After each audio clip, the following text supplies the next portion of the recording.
So, guys, this might be an unpopular topic or opinion, but it still needs to be put out so people can be wary. As of recent, games have become too big in size, like 500 to 150 GB, and requiring at least 4 GB VRAM is of the, is quite off the chart as we barely see any graphics improvement.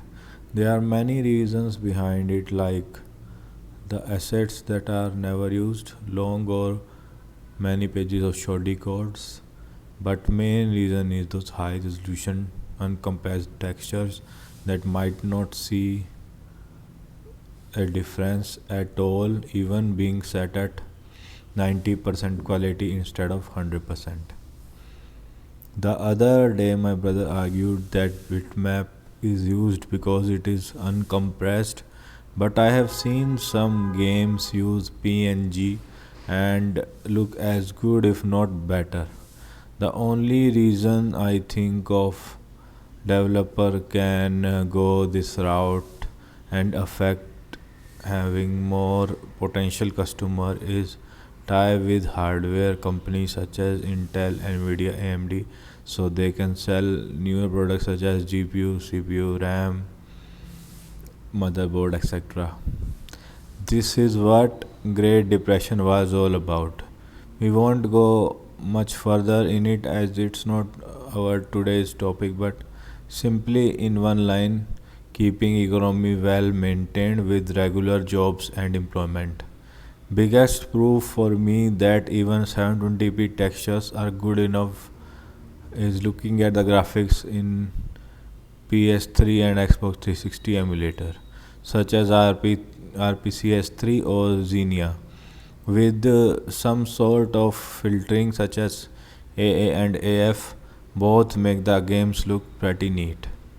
RPCS3 is not very stable on my PC as I get frequent crashes and graphics also look jaggy for certain objects, so I deleted it as its cell architecture is not in the great favor of proper emulation, at least on my PC, and games were hard to make for it because of that reason. But now I am using Xenia, which runs perfectly fine on my PC. Not only the performance is significantly better, but graphics look a lot nicer too. I have tried Red Dead Redemption with Extreme XFAA and AMD FSR, and man, those graphics, it looks pretty neat for a 2010 game. Though performance wasn't the most ideal as I get constant stutter, but that is to be expected on relatively modest hardware of mine.